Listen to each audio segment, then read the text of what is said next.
नमस्कार दोस्तों, मेरा नाम है विमल सिंह। बालाजी स्टडी अड्डा में आप सभी का स्वागत है। तो केवीएस पीआरटी 2023 एग्जाम्स हो चुके हैं खत्म। अब बारी है इंटरव्यू की। तो आज पहला वीडियो है आपका क्लास 1, जिसमें आप कह सकते हैं इंटरव्यू को लेकर के किसको तैयारी करनी है, किसको नहीं तैयारी करनी है। इसकी अगर हम बात करते हैं तो अगर आप एक सेफ स्कोर के अंतर्गत आ रहे हैं, 120 प्लस आ रहे हैं, तो आप अपनी तैयारी इंटरव्यू को लेकर कर सकते हैं। हालांकि ये जो आपका मेरिट है ये ऊपर नीचे हो सकती है, 140 प्लस भी हो सकती है, उससे कम भी हो सकती है, उसको हम अलग से डिटेल में बात करेंगे। परंतु आज का जो हमारा विषय है वो है इंटरव्यू से रिलेटेड। और आपको रिजल्ट का इंतजार जो है वो नहीं करना है, क्योंकि अभी 2 दिन पहले ही आप देखेंगे कि ऑफिशियल जो वेबसाइट है उस पर इंटरव्यू से रिलेटेड केवीएस के ही नोटिफिकेशन जारी किया गया, जिसमें एक लिस्ट जारी की गई थी किसी और अदर एग्जाम से रिलेटेड। यानी केवीएस अपनी तरफ से पूरी तरीके से बहुत तेजी में सारे काम कर रहा है। एग्जाम भी उसने बहुत जल्दी कंडक्ट करा लिया है। तो आपका जो ये रिजल्ट है उससे और इंटरव्यू के बीच का जो समय होगा वो बहुत कम होगा। तो कुछ बेसिक चीजें हैं आज के इस वीडियो में हम बात करेंगे उन 5 चीजों की जिसको लेकर के आप अपनी तैयारी इंटरव्यू को लेकर के शुरू कर सकते हैं। तो क्लास 1, नो योरसेल्फ, यानी खुद को जाने। तो सबसे पहला आपका जो है वो आपकी नाम डिटेल है। अब देखिए, नाम डिटेल की अगर बात करते हैं तो इसमें और कितना डिटेल में आपको जा करके चीजों को समझना होगा, उसको इस वीडियो में हम समझेंगे। तो जैसे अगर आपका पर्टिकुलर कोई भी नाम है, जैसे मेरा नाम विमल है, तो मुझे मेरे नाम का मतलब पता होना चाहिए कि क्या अर्थ जो है वो होता है। तो मेरे नाम का जैसे अर्थ होता है पवित्र के संदर्भ में, साफ के संदर्भ में, निर्मल के संदर्भ में, ये बेसिकली अर्थ होता है। तो आपका जो भी पर्टिकुलर नाम है, सबसे ज्यादा जरूरी है कि आपको उसका अर्थ पता होना चाहिए। और अगर किसी का नाम कुछ ऐसा है कि वो किसी संधि से संबंधित है या किसी समास से संबंधित है, तो कई बार आपको प्रेजेंस ऑफ माइंड चेक करने के लिए उसमें संधि पूछ ली जाती है। जैसे मान लीजिए अगर आपका नाम देवेंद्र है तो ये पूछ लिया जाता है कई बार कि देवेंद्र में बताइए कौन सी संधि होगी। वैसे अधिकतर जो इंटरव्यू में पूछा जाता है वो आपकी समझ को ज्यादा पूछा जाता है, पर कई बार आपके नाम से जुड़ा हुआ, आपके जो स्थान है जहां से आप बिलोंग कर रहे हैं उससे जुड़ा हुआ जोड़ते हुए सवाल वो पूछ लिए जाते हैं। तो अपने नाम से संबंधित जितनी भी हिस्ट्री बन सकती है वो आपके दिमाग में क्लियर होना चाहिए। जैसे देवेंद्र में देव प्लस इंद्र हो जाएगा, तो कौन सी संधि है, ऐसे करके कोई भी नाम पर्टिकुलर है तो उसके बारे में डिटेल जानकारी। तो कई बार इंटरव्यू में ऐसा भी देखा गया है कि अगर आपका नाम जो है थोड़ा सा लीक से हट करके है और जो नॉर्मली लोगों को नहीं देखने को मिलता है, तो ये भी पूछ लिया जाता है कि आपका ऐसा नाम क्यों रखा गया या किसने रखा। इस तरीके के जनरल सवाल बनते हैं। तो ये तो बेसिक नाम हो गया। कई बार जब आप नाम बताते हैं तो नाम के साथ आपका सरनेम जुड़ा होता है। तो जो सरनेम होता है बहुत से लोग नहीं यूज करते हैं, तो वो पूछ लिया जाता है कि इसके पीछे क्या कारण है। ये कई बार ऐसे भी आपका चेक किया जाता है आपको कि आपके फादर या मदर का नाम पूछा गया और वहां पर आप जब नाम ले रहे होते हैं तो आगे मिस्टर मिसेस का यूज कर रहे हैं, आदर सूचक शब्दों का यूज कर रहे हैं। तो नेम से डिटेल से रिलेटेड इतने सारे टाइप टाइप के प्रश्न आपके बन सकते हैं। दूसरा आपका है आपके होम टाउन डिटेल्स को लेकर। जैसे आप कहाँ से रहने वाले हैं, मान लीजिए मैंने एक एग्जांपल लखनऊ का जो है वो ले लिया। अब इस लखनऊ से जुड़ा हुआ आपका पिन कोड क्या है, तुरंत पूछा गया। मान लीजिए यहां पर हम कोई लखनऊ का पिन कोड ले लेते हैं 226001 करके। यही क्रम से चलता है, 01, 02, 03 ऐसे करके 16 तक, 17, 18 ये लखनऊ में पिन कोड चलता है।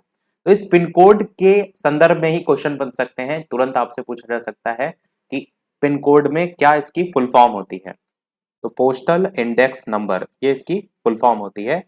आपको याद है ये क्लास 4 या 5 में ही आपके कोर्स में पिन कोड से रिलेटेड जानकारी दी गई है।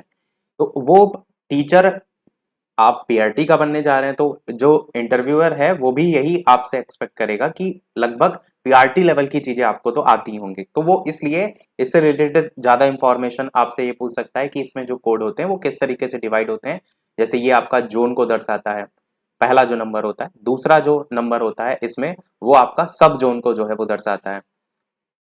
तीसरा जो इसमें नंबर होता है ये आपका जो है वो सॉर्टिंग डिस्ट्रिक्ट को जो है वो दर्शाता है। और जो लास्ट के 3 नंबर आप देख रहे हैं ये वाले, ये आपके पोस्ट ऑफिस को दर्शाते हैं। तो इस तरीके से जनरल इंफॉर्मेशन आपसे पूछी जा सकती है। एक चीज और अगर आप ध्यान देंगे तो पिन कोड इंफॉर्मेशन में जो पिन है इसी की एक और फुल फॉर्म होती है। वो होती है आपकी पर्सनल आइडेंटिफिकेशन नंबर करके। ये क्या होता है, ये पिन क्या होता है और ये पिन क्या होता है, ऐसे करके डिफरेंस अगर पूछा जाए तो पिन जो होता है एक आपका जो एटीएम के लिए पिन होता है ना, ये वो वाला पिन है।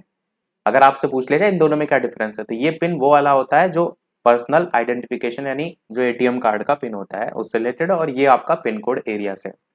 ये तो हो गया अगर यहां तक अभी बात हो रही है। अब जैसे यहां पर आपने बताया था स्टार्टिंग में कि हम जो है वो लखनऊ से बिलोंग करते हैं, तो लखनऊ से संबंधित आपको जो फेमस चीज है कि लखनऊ किस लिए प्रसिद्ध है। अगर आप वाराणसी से बिलोंग कर रहे हैं, वाराणसी किस लिए प्रसिद्ध है।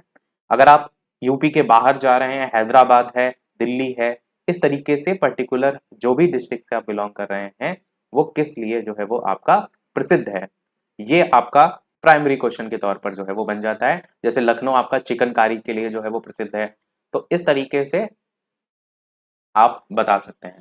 ये कई बार वहाँ की फेमस जो प्लेसेस हैं उनसे रिलेटेड क्वेश्चन आ जाता है, जैसे आगरा ताजमहल है, लखनऊ में इमामबाड़ा है। कई बार ये भी करता है इंटरव्यूअर कि इन्हीं से रिलेट करते हुए क्वेश्चन जोड़ते हुए चला जाता है। जैसे मान लीजिए आपसे पूछा गया कि लखनऊ में कौन सी फेमस प्लेस है, तो आपने बताया कि भैया, आपने कोई वहां की फेमस प्लेस बता दी लखनऊ की, मान लीजिए इमामबाड़ा बता दिया। अब उस इमामबाड़ा से रिलेटेड जोड़ कर ही अगला क्वेश्चन कि वो इमामबाड़ा आपका किसके द्वारा बनवाया गया। कई बार ऐसे क्वेश्चन उससे लिंक करते हुए बन जाते हैं। तो ये होम डिटेल से रिलेटेड मतलब जहां से भी आप बिलोंग करते हैं उसके बारे में आज उससे संबंधित जो जानकारी है वो क्लियर होनी चाहिए। ये तो सीधे सीधे संबंधित होते हैं। कई बार इससे संबंधित जो इंडेक्स निकाले जाते हैं, जैसे अगर आप इंदौर से बिलोंग करते हैं तो उसकी विशेषताओं के बारे में कि स्वच्छता के रैंकिंग में आपका इंदौर कौन से नंबर पे आता है, क्योंकि वो फेमस है उसके लिए ना। तो इस तरीके से कई इंफॉर्मेशन रिलेट करके आपसे क्वेश्चन बन सकते हैं। ये हमारा दूसरा पॉइंट हो गया। तीसरे की अब बात करते हैं, जिसमें आपको अपने जो भी बायोडाटा में सारी चीजें मेंशन की हैं उससे रिलेटेड जानकारी और साथ ही साथ उससे रिलेटेड फुल फॉर्म, ये दोनों चीजें क्लियर होनी चाहिए। कई बार क्या होता है, आपने मेंशन किया कि आपके सीटेट में इतने नंबर हैं, या आपने टेट में इतने नंबर प्राप्त किए हैं, या आपके ग्रेजुएशन में या इंटर में या हाई स्कूल में इतने भी नंबर हैं, तो कई बार आपके प्रेजेंस ऑफ माइंड को चेक करने के लिए वो डायरेक्ट पूछ लिए जाते हैं। अब जैसे उसमें आपने कैटेगरी मेंशन की है, तो कैटेगरी में नॉर्मल शॉर्ट में लिखा रहता है ना कि SC या ST, तो कई बार उसकी फुल फॉर्म पूछ ली जाती है। तो जरूरी नहीं है कि जर्नल है तो जर्नल की फुल फॉर्म आपसे SC ST की नहीं पूछ सकता, वो नॉर्मली आपसे पूछा जा सकता है। और जो रिज्यूमे आप देते हैं, आपका बायोडाटा देते हैं, उसमें भी कई आप एब्रिवेशन का यूज करते हैं, शॉर्ट फॉर्म का यूज करते हैं, लाइक DLED का तो डिप्लोमा इन एलिमेंट्री एजुकेशन, या BEd का बैचलर एजुकेशन, या MEd, या जो भी आपने किया होगा उसके बारे में डिटेल। यानी कुल मिलाकर जो तीसरा पॉइंट है वो आधारित है कि आपने जो भी क्वालिफिकेशन जो है वो हासिल की है उस क्वालिफिकेशन के बारे में आपकी डिटेल आपको पता होना चाहिए। यहां पर जो हम वीडियो में देख रहे हैं सारी चीजें, वो क्या है, नो योरसेल्फ, यानी खुद को सबसे पहले जाने। और वीडियो सभी लोग लाइक भी करते रहिएगा, इसी प्रकार हम आगे भी एक से एक बेहतरीन वीडियो आपके लिए लेकर के आते रहेंगे। अभी हमारा जो टॉपिक है मेन नो योरसेल्फ, आगे हमारा होगा बायोडाटा बेस्ड, जिसमें हम बात करेंगे कैसे आप अपना बायोडाटा क्रिएट कर सकते हैं जब आप वहां पर इंटरव्यू देने के लिए जाएंगे। तो चलिए कंटिन्यू करते हैं इसको। तो यहाँ पर मैंने बताया कि जो फुल फॉर्म बेसिकली है, जो भी आपने बायोडाटा या रिज्यूमे में फिल किया है उससे रिलेटेड। चौथा आपका पॉइंट है जो कि है डेट ऑफ बर्थ से रिलेटेड। जैसे मान लीजिए मेरी डेट ऑफ बर्थ है 17 अप्रैल, तो मुझसे क्या पूछा जा सकता है कि इस अप्रैल महीने में किसी महान व्यक्ति का जन्म हुआ था और उन्होंने संविधान में अपना योगदान दिया था, क्या नाम है उनका, या उनका जन्म कब हुआ था, या डायरेक्ट भीमराव अम्बेडकर के बारे में पूछा जा सकता है। कहने का मतलब है कि जो आपकी डेट ऑफ बर्थ है उस डेट ऑफ बर्थ से रिलेटेड जो भी इंपॉर्टेंट इवेंट्स हो सकते हैं उस महीने में हो सकते हैं, उस पर्टिकुलर तारीख में हो सकते हैं, उसके आगे पीछे हो सकते हैं, तो वो सारी चीजें आपसे एक्सपेक्ट की जा सकती हैं पूछने के लिए। कई बार तो नॉर्मली क्वेश्चन ऋतुओं से बन जाता है कि अप्रैल माह में होता है तो उस समय कौन सी ऋतु होती है, तो बसंत ऋतु होती है। मार्च अप्रैल का जो महीना होता है गर्मी आपकी स्टार्ट होना शुरू हो जाती है, और जून जुलाई तक जो है वो गर्मी चरम पर आपकी पहुंच जाती है। तो जो बेसिक नॉलेज है आपके डेट ऑफ बर्थ से रिलेटेड, और अगर उस दिन किसी का इंपॉर्टेंट कोई इवेंट हुआ तो उसके बारे में डिटेल, जैसे मान लीजिए किसी का डेट ऑफ बर्थ है 25 दिसंबर, तो आपको पता है 25 दिसंबर को मनाया जाता है सुशासन दिवस। अब इससे रिलेटेड कि क्यों मनाया जाता है, तो आप जानते हैं जो पूर्व PM थे अटल बिहारी वाजपेयी जी, उनके जन्म दिवस के रूप में मनाया जाता है। अब अटल बिहारी वाजपेयी जी से रिलेटेड क्वेश्चन आपसे मैंने बताया ना कि वो लिंक करते हुए क्वेश्चन बन जाते हैं कि अटल बिहारी वाजपेयी जी जो है उनसे रिलेटेड तुरंत कोई क्वेश्चन बन गया। नहीं, जो भी आपका इवेंट है, यानी जो भी आपका डेट ऑफ बर्थ है उससे रिलेटेड जो भी इवेंट क्रिएट हो सकते हैं और उस पर्टिकुलर पर्सन से रिलेटेड जो भी जानकारी हो सकती है वो भी आपके क्लियर होनी चाहिए।